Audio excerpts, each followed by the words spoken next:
Merci d'être avec nous, il est 7h11 et c'est l'heure de retrouver la chronique à huis clos comme tous les mardis.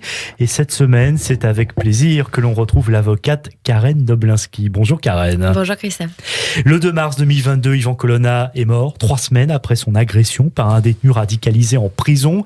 La mort d'Yvan Colonna relance un débat brûlant, Karen, celui de la sécurité des personnes détenues, de la gestion des détenus terroristes islamistes en prison et de la réalité de leur suivi. On en parle donc avec vous ce matin, Karen. Oui, il faut savoir que la violence est quotidiennement présente dans notre société.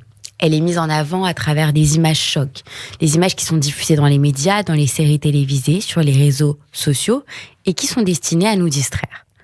À l'instar de cette violence sociétale, il existe une violence carcérale qui questionne et qui inquiète l'opinion publique. Dans cette chronique, on parle de huis clos, et le huis clos, c'est aussi ce qui se produit derrière les portes des prisons. Alors que se passe-t-il réellement derrière ces murs ? Longtemps secrète et fermée sur l'extérieur, la prison continue d'entretenir l'imaginaire des uns et des autres.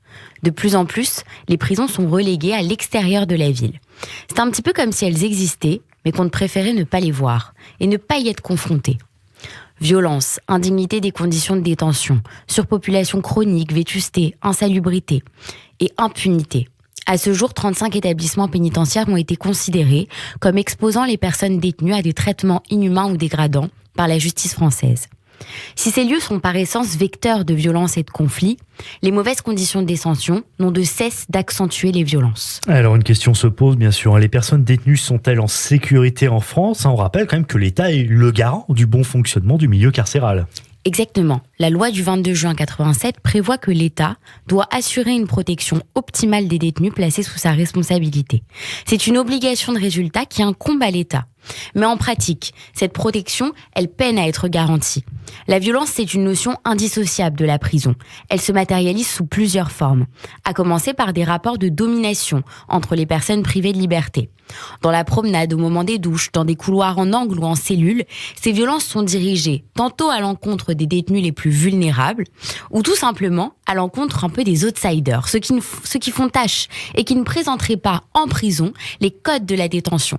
Certains iront même jusqu'au suicide.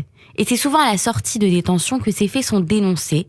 La crainte des représailles et la nécessité de préserver son intégrité imposent parfois le silence. Alors l'État met-il tout en place pour protéger ces détenus ? Alors l'affaire Colonna montre ses failles sur ce système. La vidéosurveillance de la salle de sport de la prison d'Arles expose, selon le parquet, près de 8 minutes de violence exercée sur Yvan Colonna sans qu'aucun surveillant n'intervienne. Et pourtant, l'auteur présumé des faits était, tout comme Colonna, placé sous le statut de DPS, détenu particulièrement surveillé. Ce sont des gens à qui l'administration pénitentiaire impose une surveillance extrême. Alors, où étaient ces surveillants pendant ces 8 minutes ? 8 minutes en effet, mais d'autres violences obéissent, Karen, à la loi du silence. Exactement, en 2019, la section française de l'Observatoire international des prisons publiait un rapport particulièrement accablant sur les violences physiques commises par les personnels pénitentiaires. Fruit de 12 mois d'enquête, les violences commises par le personnel sont le fait d'un petit nombre, mais une véritable omerta leur permet de se perpétuer. Pour réduire ces violences, un obstacle se dresse, la surpopulation carcérale.